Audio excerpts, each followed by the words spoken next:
John, how the hell are you? Hello, gentlemen. You guys doing all right? It's wine all day. It's fine. Exactly. Oh, I'm doing better now. Oh my goodness, kidding. That's my first sip as I popped it open. The whole purpose of this so that I can continue to learn. Exactly. Let's do this. Cheers. But All cheers, right, cheers to you. Welcome to Career Crossroads Uncorked, a series of member chats inspired by good drinks and current talent acquisition trends. Your hosts, Chris Hoyt and Jerry Crispin, break down today's recruiting headlines while reviewing a select beverage of choice with industry leaders and influencers. Join us for a drink and conversation. Welcome, everybody, to another episode of Career Crossroads Uncorked. Already started a little bit, but we are excited to have John Gotham join us. And John, we'll give you a second to chime in here real quick and tell us who you are and what you do. But let's talk first about what's the most important thing of the call. What wine did you pick for us, for Jerry and I to drink with you today? So yeah, it was like I mentioned, it was Wall Street Journal specifically.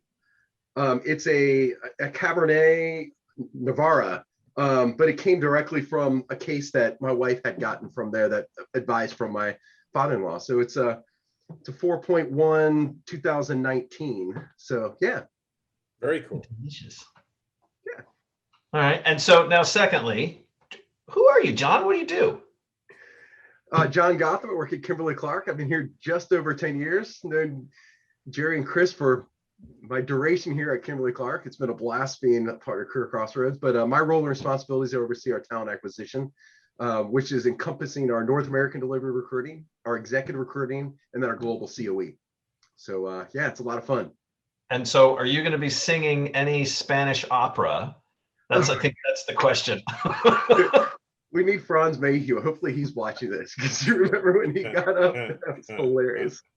Not today. That's a Franz. Franz Mayhew is the one that's going to. That is one of my top 5 colloquium meeting memories of all time. We're in, was it Barcelona? It was in Madrid. Madrid. We're in Madrid. We're in this crazy restaurant that it took us forever to find. Right? It had the big hidden door, and we weren't sure if it was even open when we got there. And the door creaks open, big door opens up, and they let us in, and it's this gorgeous restaurant. And halfway through the meal, I guess, these singers showed up. Well, opera singers, yes. I mean, serious singers. And Franz knew it was going down or something like that, because he got up there and started. Remember that? He got up there and started like waving his napkin and. He was belting it out. That was a trip. That too bad. We should have just had Franz come in a little special appearance just to give us the rundown again. The opera. You think he would have belted it out with us for us on the call? I feel bad. Hands down, without a doubt. So yeah, that was a lot of fun. That was a blast. That was when we hosted the event in Madrid. So yeah, guys, you were wonderful hosts. We were just Jerry and I were just talking last week. Like, we're trying to plan next year. And where do we go internationally? And we're like, maybe we could get John back out to Spain. Maybe that would be good. Yeah, no kidding. You gotta look that up. See on the calendar. That'd be a lot of fun. Yeah, we're bucking for Asia. Asia might be a good one. We haven't done that. That would be a lot of fun too. Gosh, it's exciting to hear. Like, travel. We're gonna actually do that. Oh my gosh. I can't even imagine. I will tell you, John, the first trip I made in 14 months was last week to go out and see Chris out in Carmel. And I had forgotten how to pack. So, it was like, where's my stuff? Oh, it's not organized the way I normally would have it. So I could pack in 5 minutes. It took like an hour to figure out, packing for 3 frickin' days. So, where's that pouch that I put my, stuff in, and, all that kind of stuff. I had to re-find everything. Well, but, power travelers like Jerry, if you've ever seen those spy movies and they have go bags. Yeah. So, like, if everything goes wrong, they punch through a wall, they pull a bag out, and it's got everything they need for a week. All of us have that, though. We all have that. We would go into conferences, we're doing whatever. Every few weeks we're on the road, so when you go from 100,000 miles plus to 0 for a year, Yep. it's getting back up on that bike that's getting you a little bit of a, trepidation. But I'm looking forward to it, John. I am. We need to find a good I'm excited. place where we can all go.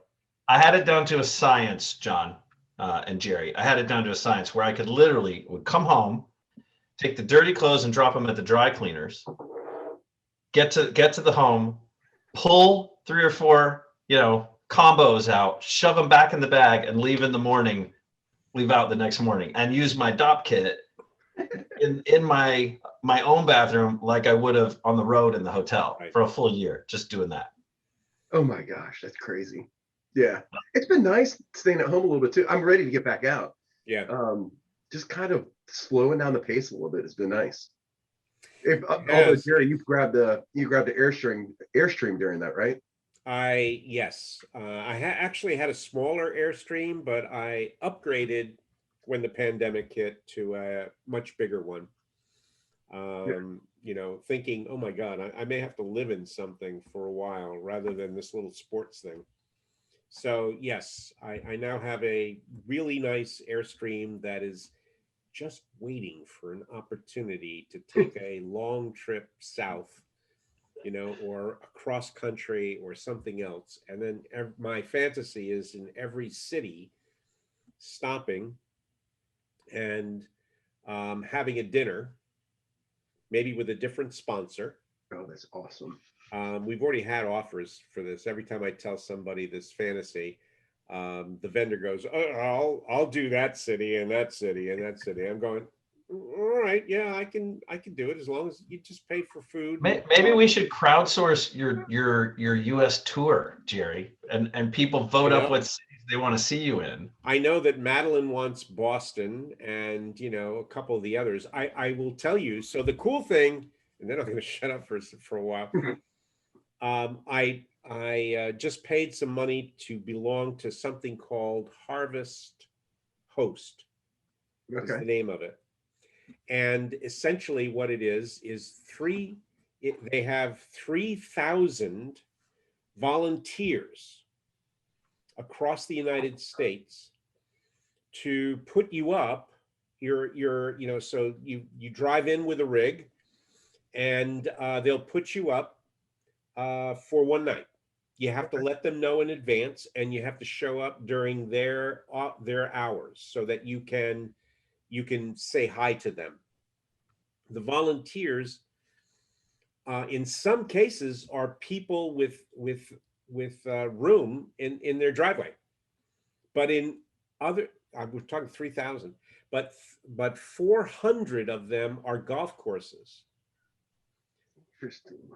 And many of the golf courses don't require that you actually play on the golf course, but you could. There are about 500 breweries where you can park overnight in your Airstream.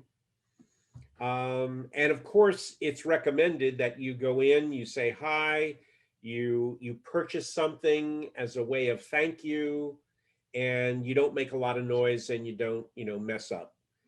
The requirements are you have to have a toilet in your thing that goes into that stays in there, and then you have to have a kitchen where you can cook your own stuff if you need to.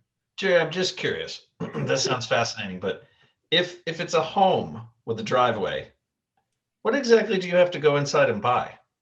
I have no idea. There's not that many of them. Most of these are attractions, golf courses, breweries, and farms.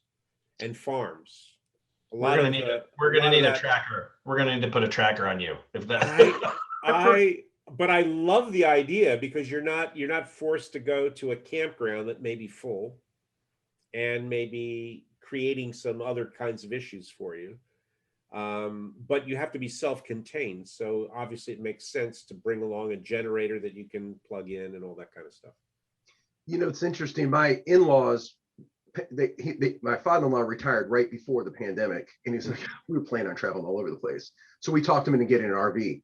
So they ended up getting an RV, and then a month later they upgraded it to a bigger RV. So one other trick that they taught us was vineyards do it too. Have you heard that? Well, first of all, Walmart's, if you ever get stranded and you can't find your campsite, you could stay at a Walmart. Yep. Vineyards, most vineyards do that too. I don't know if you heard that. I'm sorry, vineyards are one of the filters.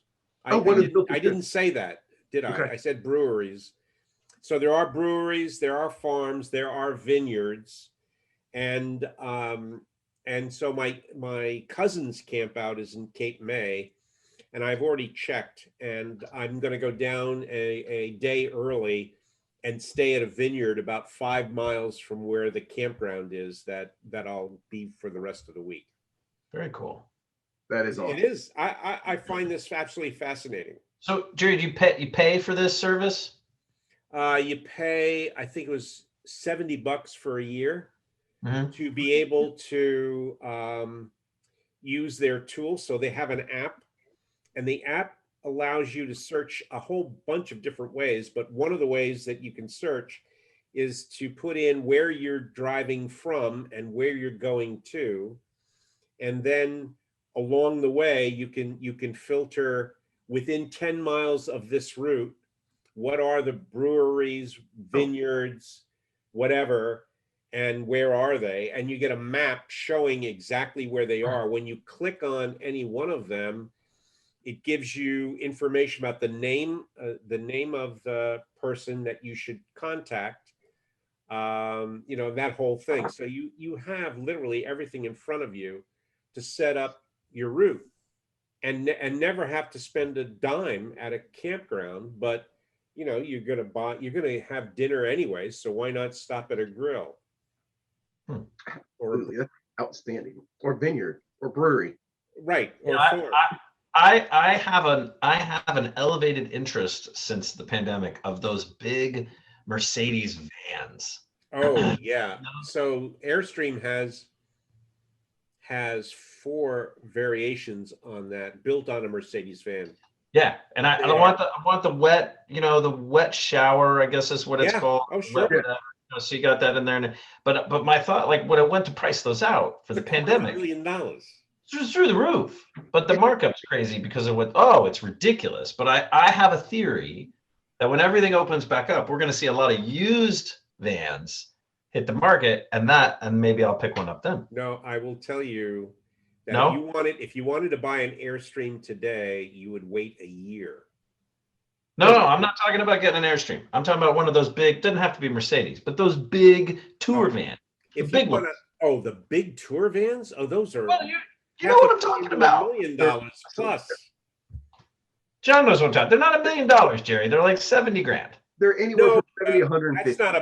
That's not a big tour van. That's not a big tour van. That's a local Winnebago that's 2 years old. And yes, they're 20 grand, 50 grand. No, 70 grand. no, not the same. It's not as bougie as the Airstream, but it's not as bad as like your uncle's van that says free T-shirts on it. This is not the same thing. Are you sure? Are you sure?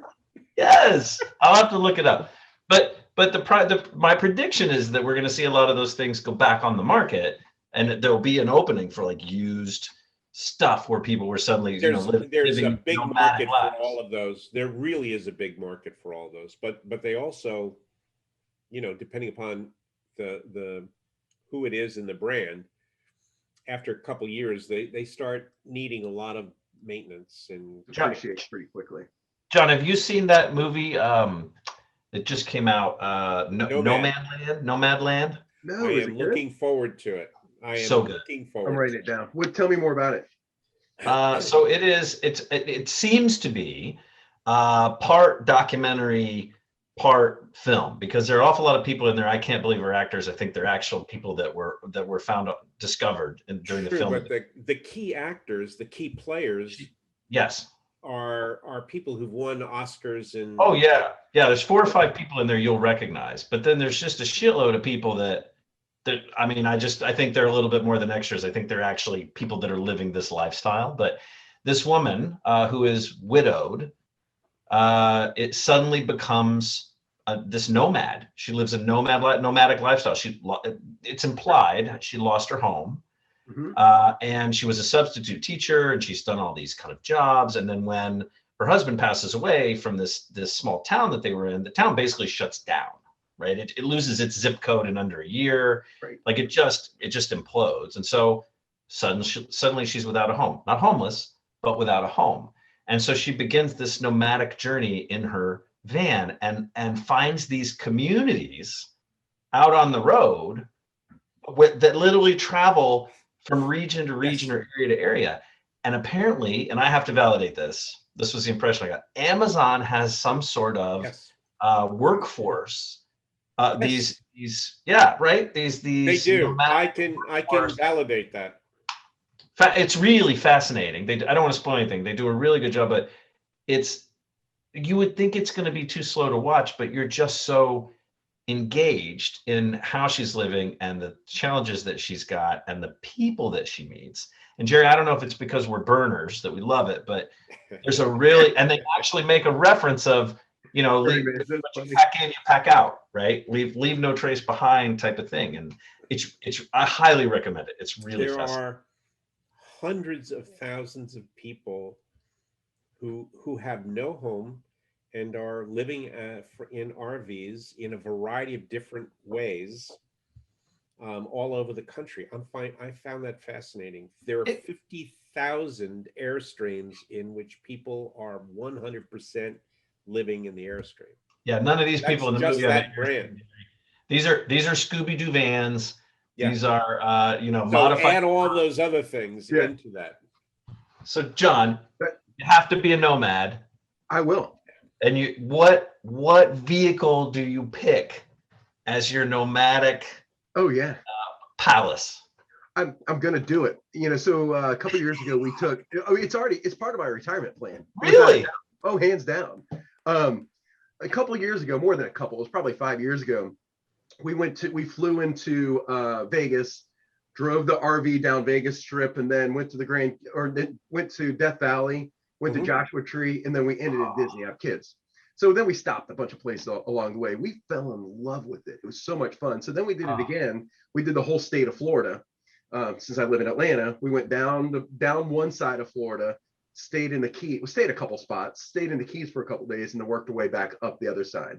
And we absolutely love it. So my retirement plan is to get an RV of a large size, depending on, you know, where we are in our life, if we have grandkids or not. We'll have it big enough so that family members could come see us where we are. But the ultimate goal is when we were in, I can't remember I think we were in Death Valley, bumped into a guy that his goal was to hit all the national parks in 1 year. And I don't know if I'm going to do it in 1 year, but the goal is to take maybe 1 year and knock out a bunch of them, and then another part of the year knock out the bunch. But then I want to add baseball diamonds, or just baseball stadiums, and then I love SEC football, so I want to add that to it. So yeah, I will be a nomad. So truly, get rid of the house. Oh, I will probably keep a house, or downgrade to an apartment or something of that nature, at least to keep our belongings in to come back for Thanksgiving or Christmas. Or maybe it's just going to be like, hey, we're going to be in such and such. If anybody wants to join us, come fly to see us. There's a guy I knew. So when I joined the military, he's a family friend. So he was in the military, so he's older than me, a generation older. The last half of his life, he retired from the military, sold everything, absolutely everything. And he and his partner, she and him bought an RV, and I think they have a truck that they tow with them, and that's it. And they travel all over the United States. And I guess their goal is to do that as long as they can, like health willing. And then they'll find a retirement place to, retirement community to get into. But they just pull up, park outside, spend the night. If you don't have room inside, they sleep out on the curb, like not on the curb, but in the RV. And I find that fascinating. I don't know if I'll be able to do it right now. It sounds so exciting because I love to travel, but goodness, I don't know if my wife and I will get too claustrophobic. Like we'll have to get a really big one, or end up getting two of them. Like, hey, it does require, that you and your spouse, your significant other, your whatever, is equally involved. Yeah. My wife is not interested in doing this thing on a regular basis, but But I will tell you that I would do this. I would do this in a minute. I would sell both my homes. I would sell everything. I would be done. And I have cousins literally everywhere. So, I can find people that I know or friends or whatever to go hang out with, literally all over the United States. So why not? I think I could do it. Now, I don't know that I could do it for the rest of my days, but I do But I think think like I a think year. for a period of it's like everything. You're not going to be in the same job. I mean, we've all had different jobs, etc. The reality is to be kind of footloose and fancy free for a year, Yeah, it's a year I tour. think is a bit of a fantasy that, would be kind of fun. If it goes a little longer, a little shorter, whatever. But, I think that's what's, cool about all those folks. They show up in different places. They make friends there. So the fact is, you go to these places and there are other people just like you there. So it's fun to share some of what you're cooking or some of the conversation. So it's an easy community to engage in. And Airstream, being such of a weird icon, has something like 60 or 70 places around the United States that are exclusively Airstream. You can't go in unless you have an Airstream. I've seen I a don't know couple if I of- want to be part of that community, Jerry. They're a little bit, I have not gone to any of those places, but obviously they can afford an Airstream. That's number one. There are some sketchy places out there, so there's a little bit of that, but I don't know, kind of fun. John, were you in like a 30-footer or a 25-footer? Yeah, it Like, was a huge. I think it was a 28-footer, if I can recall off the top of my head, both of them. And one was like a VRBO for RVs that we rented ours from. I can't remember the name of it, but then there was Cruise America was the one, which is like a franchise large one so you drive down the road, you'll end up seeing them now. Next time you're driving down, like, wow, they normally have a national park on the side of it with Cruise America. That's kind of their brand. But it's so much fun. It is. Chris and I did an RV together for Yeah. each of our Burning Man yeah, both times. adventures. Yeah. I heard yesterday on the radio, I was thinking about both you guys with us connecting today. On the radio, they were talking about if they're going to do it or not, Burning Man. And I think they were talking, it's a flip of the coin if they do it or not. Yeah, I think they're close to deciding that they're going to do it but I think there's going to be some restrictions. We're not going this year, but next year I'm 75 in August of next year. And I think it's the appropriate timing. It's how I want to celebrate my 75th, would be going to Burning Man. There's an interesting discussion in some burner circles about if they do it this year, they're going to require a validation that you've had a vaccine. Yeah. Well, vaccines aren't required for people under, like, minors under the age. So there is some discussion that this could, if they do it, and I wouldn't go this year even if they did, but if they do it, this could be the first childless burn. Oh, really? Because there are kids at the burn. But if they can't validate you've been vaccinated, they won't let you in. How interesting. Yeah. I would think they might make exceptions but there's only a small percentage under 10 and a small percentage over, I don't know, 65, something like that. So it's like 5% of the burners are under 10, 5% are over 65. Well, 100% of child burners are way better than regular children. Just saying. Way better. They're that was the last time I saw both you all was in Napa when Brad was in the conversation. The four of us were talking, and oh yeah, I guess he was the leader of the pack.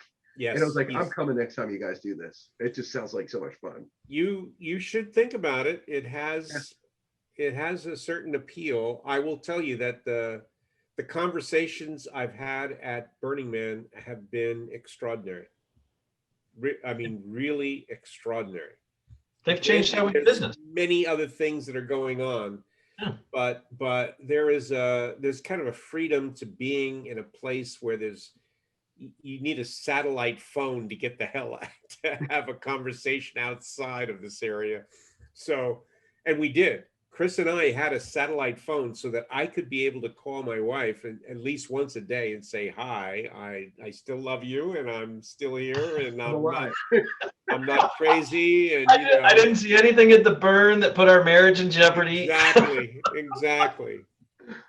Oh, So, man. it's that kind of thing, but it is an experience that I think is certainly once people should give something unusual like that a shot. If they've got the grit. John, would your wife come with you? Oh yeah. Yeah? That's a great. Oh yeah. I've only met your wife in an elevator. Yeah. No, we had dinner. Was that you? She came to Madrid, didn't she? Yeah, she was coming in. You're right. I think as we were all going out, quite literally at the hotel, I think, and I met her very briefly in the lobby and we shared an elevator ride. That is right. Yeah. Oh yeah. Well, then I think you really should seriously think about that. Yeah. Well, why she's actually introduced me more to this. I call her Delta daughter. Her dad retired from Delta after 30 years. And so they used to get up and go, and she lived near the airport. They go up to DC, New York for the day, and they'd fly back down that night. And so she loves traveling, and that's one of the things that I just learned from her. I'm like, yeah, let's do it. Let's make this happen. So yeah, she's got the sense of it. Brad, I'm sure Brad would be happy to have the two of you. It's a matter of getting an RV and at the right timing, which is real. Or a yurt. You could get a yurt if you wanted. Exactly. No, you don't want a yurt. You want an RV that has some air conditioning and a generator. Yurts have a swamp cooler, Jerry. You could get a swamp. I'll like the air condition. Yeah, let me mark that. Check that on my list. I think we only used it probably we were there 10 days the first time. We were there 7.5 the second time. I think we only used the AC like maybe 3 times, 4 times each. Oh, it didn't get that hot then? Okay. Well, to be honest, you're kind of most of the day you're mostly asleep. Yeah. During the heat. The day you're under in the shade, if you will. There's wind going through. And so for the most part, it's not so bad. I will tell you that for me, probably maybe once every day or once every other day, I needed in the middle of the heat, if there was a lot of heat, I would go in and turn on the air conditioning for an hour or two. At night, however, it's freezing. You need a heavy coat. Yeah. You need a fur coat that has light. Cold. Get out of here. Wow. No, so by 10 o'clock in the morning, you've got till 10 o'clock in the morning before the heat starts becoming evident. Mm-hmm. And as soon as the the sun goes down, it's all over. You're freezing your ass off unless you're properly addressed. Yep. So the biggest problems are the alkalinity of the desert itself, which can give you all kinds of problems, and the wind. I mean, you could get into a blinding windstorm where you don't know where you are. You're totally dislocated. So that happens. You just have to sit still for that. That just happens. That just happens. And so people are prepared for any of these weird things. And so you have these pouches of water that you're carrying where you can suck water at any point in time, put on a bandana and hunker down for literally hours if you need be. Wow. And I had been in a couple different situations where at least for a few minutes, I had to stop whatever I was doing and put on a total bandana to prevent, all of this wind. It's a wind. It looks like a windstorm. You can't see in front of you.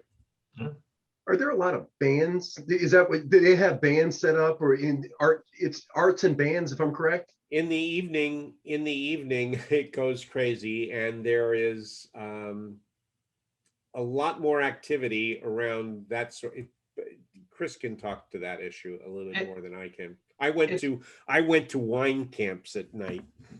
And so I would bring a bottle to tell the head of the wine camp, here, I'm making a contribution, and then they would give me a night of being able to drink wine and hang out. There's so it's a city of 80,000 people that typically a lot of the camps and areas have themes.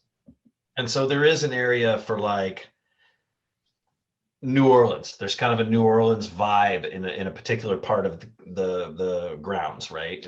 And so you might go through there, and then there's another place that's sort of, there's a couple of camps that have one of our favorites. Was it Bow Chicka Wow Wow? That's what it was. Where you can go in and it's like they have are DJs in this giant tent, and you go in and there's a line that you wait in to get bow. Right. So I mean, there's just any kind of food you could think of, I wouldn't say bands more than like DJs and, artists. But the art is phenomenal. My favorite. The art is unbelievable. So what you see behind me is literally 70 to 80,000 people. That's it. In these spots. And we were in B or C. So you see up in the upper left-hand corner, there's it looks like some roads going between different sections. We were in the third section, C, 2 or 3 rows in, kind of thing. So we're up here. I mean, we're up there we're up there, and it's unbelievable. All of this middle area is 100 different art installations, some of which probably took hundreds of thousands of dollars in cost as well as labor. Wow. Easily. And now are in various museums, including the Smithsonian. Yeah. That is fascinating stuff. What's behind you right now.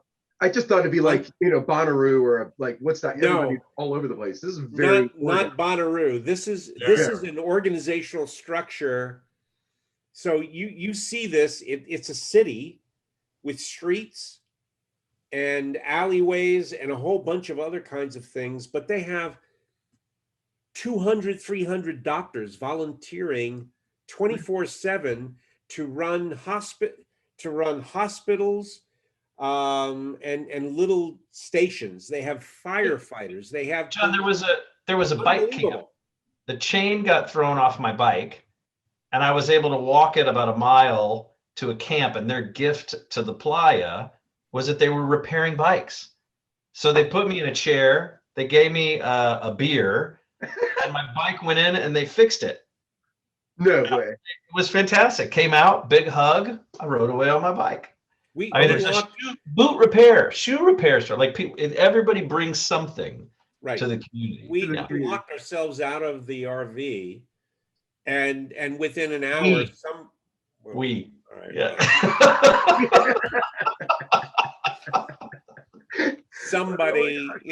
somebody came and opened the door. There was a woman in our group who had, was it appendicitis? She had emergency appendicitis. She had an emergency. She had a pain that was, torturous in her belly. She went to the local whatever. They sent her to the expanded group. They basically said, her appendix burst, and they flew her to wherever, the nearest town. What was it? Where did we come from? Reno. I think they took her. Okay. So they flew her to Reno. She had her appendix taken out. She came back on Friday. No. Yeah. She didn't stay long, but she did come. But she literally figured out how to get back, and it's like unbelievable. That's a rock star. Totally. John, I mean, you got to have the conversation with your wife, Wendy. Like, is she okay? Maybe not washing her hair for a week? Oh yeah, we love camping. That's why when you go RVing, it's like glamping. It's phenomenal. I mean, we love it. So it's extreme. two different things. But if she can camp, she can probably be. So John, I'm serious. You should. We would certainly let Brad know that you might be a candidate. But the fact is, we get there early. We try to get there early so that we can help set up the camp. The camp is unlike anything you've seen camping, in that they literally embed stakes into the ground in a significant portion and build poles with a shade above your tent. Well, So Jerry says they, it's we. So Jerry builds it, I build it, Brett, like the whole camp builds it. Nobody does it. Nobody does anything for you. All of it together. That's super. Well, we might have to. So I have a elementary school child. So either we might have to wait for your 80th birthday, or maybe we could sneak out. So you'll be there. How old will your son, daughter be next year? She's 9. She'll be 9. So John, we saw a mother-son team. They're playing naked Jenga together. I think he was no more than 11. So it really just depends. I will tell you that most kids 10 and under have a ball in all of this, because it's not engaged. I would not bring someone who is post-puberty teenager, because I think they would confuse the shit out of them. You talking about all the boobs, Jerry? You're talking about the boobs. Boobs or whatever, but because there's an awful lot of stuff going on in their own bodies. So of course, yeah. But young kids, 9, 10, I don't know, man. I think this is like, oh my God, this is a wonderful place. It's fascinating, and people are so engaged. And we really did see an awful lot of kids 10 and under. About 5% of the population is 10 and under. That's fascinating. And and it's a great learning experience. There are special events for young kids. There are, and really there's a number of camps that appear to support interesting ideas for innovation for children. Yeah. So I think from an innovation point of view, I really would say, you should consider taking your kid before they're into the real serious teenage years. Yep. Or after. Obviously. John, I'll tell you and I think you fit the mold, but the demo, but like for a humble leader in probably almost any industry, I would say you get a couple things from the burn. And one might be a suppression of the ego. Yeah. It is, if you're all in and you're abiding by the spirit of everything that's supposed to happen at Burning Man and the people and everything it symbolizes, there is a suppression of ego that stays suppressed for a period of time after, at least for me, afterward. Yeah. But then there is also a level of innovation that Jerry was sort of talking about that stems from a lot of the fascinating conversations. Like some of the people that you're standing next to and talking to for 4 or 5 hours until you understand what they actually do for a living, or until you figure out who they are, would blow your mind. Absolutely. Or humble the shit out of you. Yeah. Because you've just been sitting around it. Like it's a level set. There are no clicks. There are no any of this. So I remember you talking about that. It's almost everybody, you leave it at the door, you come in, and it's just a trial. I think it's good development. Yeah, for humans as well as for, I would tell any leader who can check their ego at the door, it's a really great experience. Now you come in with a big flat, we talk about going in an RV, but these were kind of clunkers that we went in. But if you go in with these big flashy RVs and you're kind of doing the glamping thing, I think you're going to miss it. You're going to miss the whole spirit of it. I see what you're saying. Yeah. And there are those camps. You do see those where, 9 jet black RVs that are, 50 some odd feet, tinted windows, are in a circle that nobody can get into. And there's somebody in a guard, and like, there is some of that, but fuck those guys. The rest there's not that much of it. We had partnered with a camp that had a bar. And it was our favorite bar. What was the name of the bar, Chris? The Petting Zoo. Petting Zoo, yes, Petting Zoo. And there was this woman who was, she had to be 6 foot. Red. Yeah. And what a kick.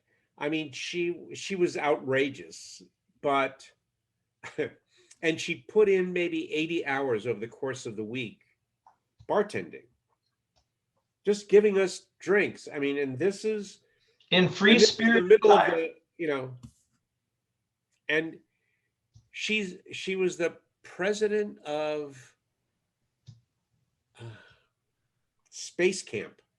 Well, they train. Yeah, the idea, I think they were training people to. She was like, a CEO of a company that did tens of millions of dollars, with hundreds of people working for her. Not just a kick, And but millions. she did this every year because she believed she learned more about what she needed to do as a leader. Interesting. By putting in 80 hours of volunteer work, giving me a drink. Exactly. Serving. I just love that kind of shit. John, that's you need the some kind of volunteers people like you that. do not meet people like that Tell me very that. often. I need a door-to-door volunteer like that, please. Yeah, no kidding. I love it. That is awesome. So that's our pitch to you. All right. Well, You give it some thought. Talk to your wife. So we're skipping this year. They might Yeah. do the right. But We we're are skipping this year. We're not ready for this year. yeah, Yep. that's interesting. Okay, cool. I like 2022. it. I want to. It's definitely on my bucket list. That's a given. There's so many things on the bucket list, and that's one. So Yeah. Cool. yeah, So it'll change your life. that's excellent. So how far are you from Napa, Chris? Oh gosh. Let's see, hour and a half, probably 3 hours, I guess. That's Roughly. I'm terrible at that, but I guess I'm about an hour and a half out of the Bay Area, San Jose, and from there maybe another hour and a half or 2 hours, depending on traffic, from the Sonoma, Napa area. How'd you pick there from before when you were in Texas? Well, so I was in Texas, Yeah. and I decided to come out to Silicon Valley for a little bit because I used to live out in the area. I loved it. There were some business stuff for us, Jerry and I, to sort of explore out here. There was somebody out here I was kind of interested in sort of spending more time with. So just said, fuck it, and came out here. Everything going well on all fronts. Signed a lease, did a short lease, did a long lease. The lease wrapped up this time, the last lease, and I was in a high rise in downtown San Jose, which I loved. Yeah, I remember that. Yeah. Yep. And then was like, well, I don't necessarily want to sign another year lease.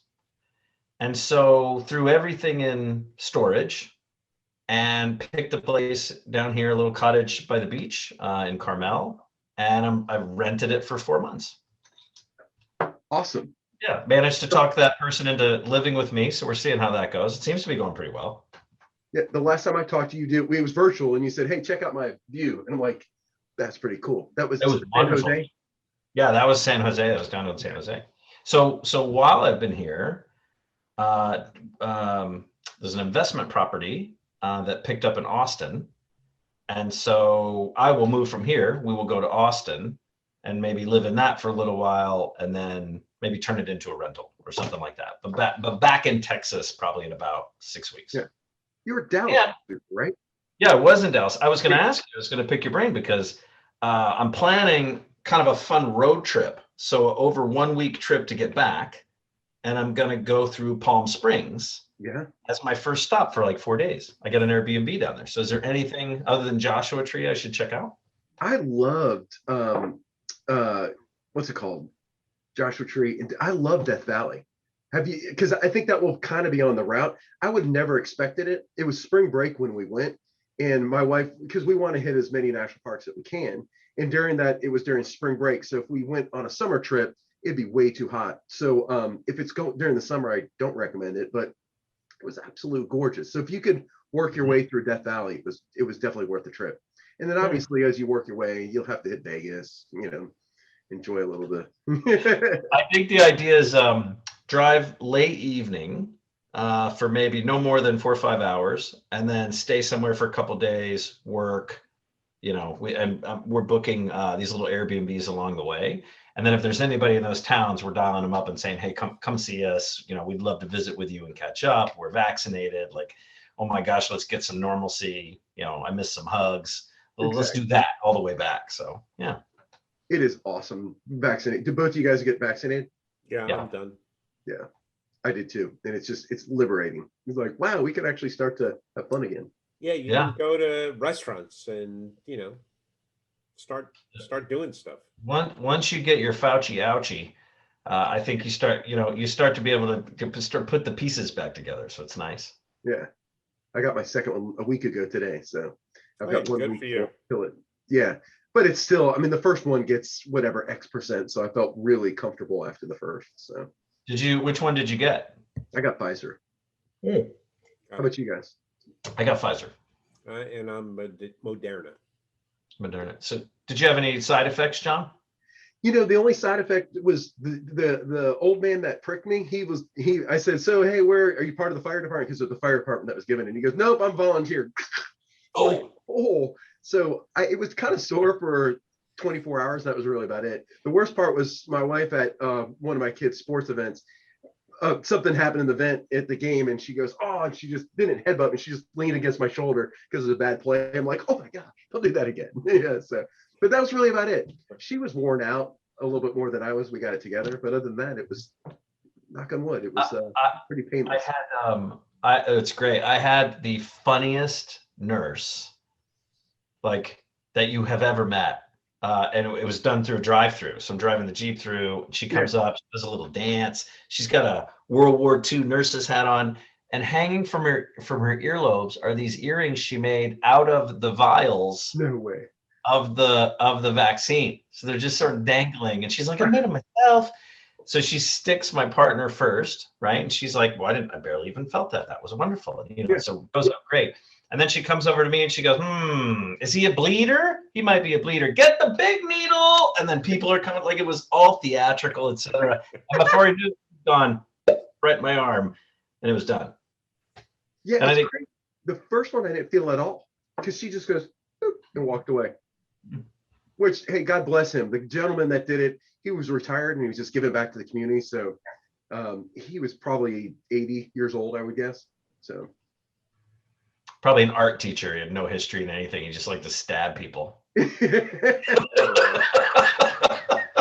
7th grade art teacher. Yeah. Classic. Exactly. Yeah. I like your background now, Jerry.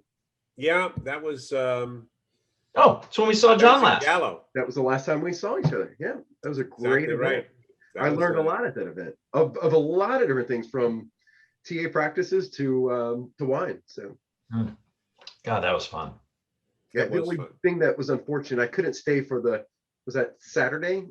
I had to leave on Friday. I couldn't stay for Saturday. I had an event back in Atlanta for, I can't even remember what it was, but it was something that I had to get back to. So. Oh, it was great. It was really great. We had a good time. Are you're going to be with us? It's next week, I think. You're going to be with us, aren't you, for the leadership meeting next week? I sure am. Yeah. I'm excited about that. A little cocktail. Did you get your cocktail box? I did. Yeah. It should be fun. See, and when you got it, did you know it was the cocktail box from Career Crossroads?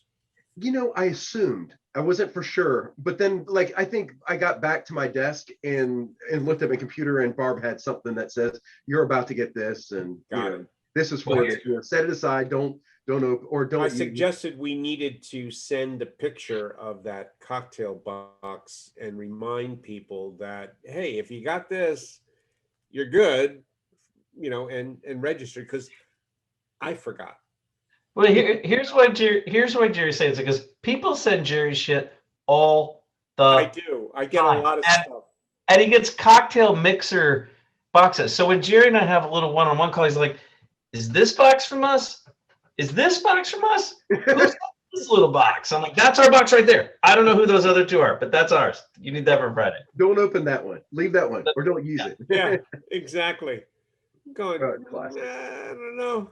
Okay. It'll be fun. Good. That's classic. I love it. Yeah, I'm looking forward to it. It'd be good. We got a good group. You guys did a great job the last time too. I mean, and it wasn't the same. We weren't able to all sit around and share as many best practices, but I think it was so needed for us just to have a great conversation and work through the stresses in the middle of the pandemic. So, well, to be fair, for some of us, that was a 6-hour call. Ooh, yeah. It was longer. I equated it. That was the after. So we were breakfast meetings, enjoying breakfast and coffee, lunch, sharing best practices. We continued to do that, and then we worked our way into the night. Hey, that's right. My dog just came to say hi. Worked our way into the night, and that was the around the campfire at the hotel, putting our feet up and having the real conversation. So we're not going to name names. We're not going to say who it was, but somebody did end up in a unicorn outfit on the floor before the end of that. And that's the kind of meeting virtually I like to attend. Exactly.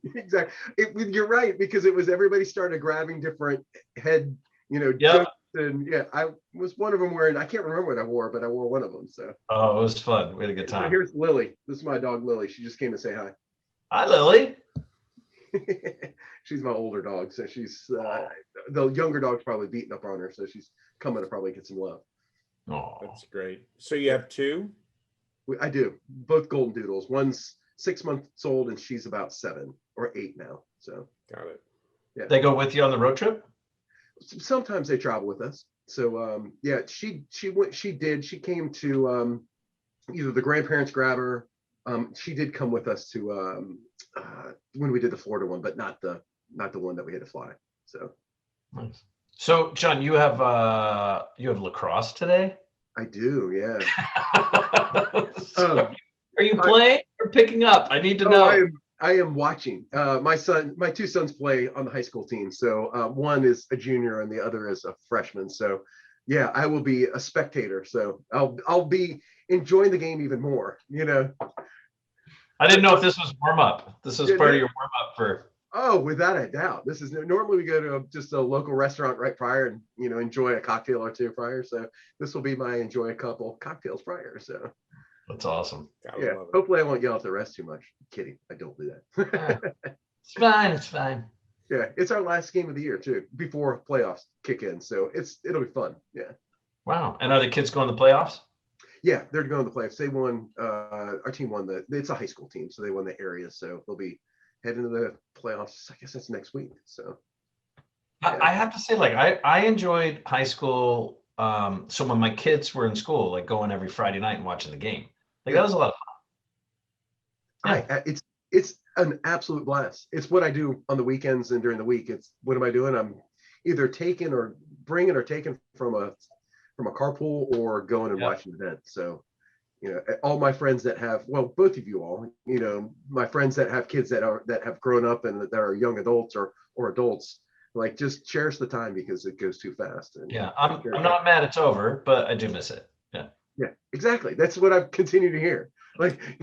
You have an opportunity when you have grandchildren to do the same thing. My grandchildren are really engaged in soccer, so when I can, I do make it to some of their soccer events. So you got opportunity. It'll be there. You just don't have to do the tenuous the tasks. No, driving for practice back and forth. Absolutely. Cool grandfather that comes in to give him a hug and say, "Great job," even if they did a great job. John, can you see Jerry in an Odyssey minivan, people piling in? He opens the doors, get in. And little soccer girls jump in, and they're all right. Everybody, shut up! They're singing Miley Cyrus songs, and give me a break. Shut up. You would be the cool grandfather. I'm sure you would be. I am. I play cool grandfather. You'd be like, Penny, is this your house? Oh yeah. Luckily, it's 1 mile from door to door, so it won't be that big of a drive. That's easy. Yeah, exactly. So it should be fun. It's a great group of people that I get to hang out with. So very cool. What's the biggest thing that's keeping you up at night relative to recruiting these days? Keep relatively to recruiting, probably what we're doing. So we've got, and I think maybe the last time that we talked, we've got a global restructure program that's happened across the globe, and within HR, we're driving specifically some new things in HR, and then you dive down to TA. We've got a lot of work in TA, so we're putting together just a new structure, a new agile recruiting structure, with layering some technology on top of it. So it's a lot of stuff that's keeping me up at night. So it's good though. It's a lot of fun. We're having a blast with it. So that's good. Yeah. Great. John, are you seeing any teams dedicated, because we're seeing a few, but I'm wondering if you've seen any teams dedicated to figuring out the new hybrid work remote, work from home, for the workforce as a whole. Yeah. Right.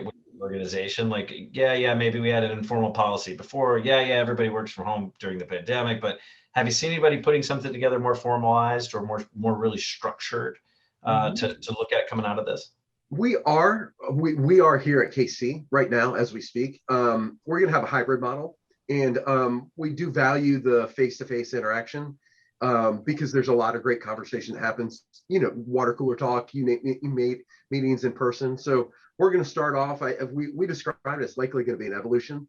We're going to create flexibility that will allow people to work from home when they need to, but we still want people that will be close enough that could come into the office. So you think about where we have offices and locations, we want to have hubs around those areas. So Chicago, Neenah, at least talking North America, Chicago, Neenah, Atlanta, but we also have an office in like Seattle. So if we're close to Seattle, we're working through some of the complexities with like taxes and so forth. So if we don't have an office in Florida, for example, so we're not going to let people live in Florida because it's too far away from an office, one, but also dealing with payroll issues and so forth. So, but we'll see what happens. We'll see how it evolves. But I like what we're doing so far. There's some people that say they want to go more, but more flexible. But I see ourselves going there as we start to test this out a little bit more. Our executive leadership team, they're worried that we'll be too fragmented and not bringing people together, and our culture gets dispersed without bringing it together. So, it's the culture that they're concerned about, and I get it. I completely get it. And they're not the only ones. I mean, you got a lot of teams that are worried about, like, how do we afford the flexibility without diluting our culture? Yeah, that's a very valid concern. I think it will be a shock if people will not have the flexibility to work a couple days a week from home, because now we all know how productive we are and how flex we are. I wake up in the morning, I go for a run, I get to my desk, I jam out some work, I take a shower, then I hit some calls. It's just you kind of ebb and flow to work, and I think people will really miss that if they don't have some of the flexibility. But I still want to go see my friends in the office too. So I think you get a win-win. Yeah, best shape of my life was when I went full-time work from home. Exactly. Like when I had full control of my schedule. Yeah, I lost 15 pounds or 12 pounds during the pandemic because I was running more consistently, and I enjoyed more wine though, so that counteracted it. But there's a balance. Exactly. Yeah, it's crazy. It's a lot of fun. Yeah. So we'll see what happens. I've seen, obviously we've all seen some of the technology companies that are indexing to weight 100%, and I'd love to see how that evolves, and see like the studies and the feedback that happens. So yeah, I'm anxious to see what it does to the different markets too. I mean, you've got organizations like Spotify who say they're going to pay you the same no matter where you work for this particular job, and they've got that luxury. But it'll see what tech giants sort of try to mirror that, and then what say, screw it, we're going back to normal a year after this, because, and let's face it, Americans have really short memory. So we'll see what happens. Yeah, exactly. Exactly. Short memory is definitely the case. We do. What pandemic? What did we have? Don't take my liberties. Yeah. Exactly. Well, John, thanks for jumping on. I'm glad we got to catch up with you. It's always good, whether it's a podcast or just hanging out, but it's nice to, and you have an exceptional choice in wines. So well done. Yeah, it worked out really well. Yeah. It did. Well, thank you. It's thanks for having me. Pleasure to see both of you. It's always a pleasure to enjoy a glass of wine and have a chat with both of you guys. I missed it. I missed the events to be able to go to together and really have the real deal conversation. We will be back with those eventually, for sure. We're already planning the meetings for next year. The topics and the location. We're already starting to work it out. So we're really, really excited. Every day we're closer. Well, people always ask, is it worth the ROI? And my feedback is that, the conversation we, talk about what's keeping you up at night, that's good. but it's the lunches, it's the dinners, it's the after when you really get in the deep part of it. And that's where the relations are built. And you get to the core of like what really keeps that person up at night. So You got it. Absolutely. It's a lot of That's fun. the big money. yeah. So you guys enjoy your weekend. Well, All right, you too. Good luck at Thank lacrosse. Okay, thanks, y'all. Thanks for joining us for another episode of Career Crossroads Uncorked. Chris Hoyt and Jerry Crispin look forward to sharing more drinks and conversation with you next time. Until then, cheers.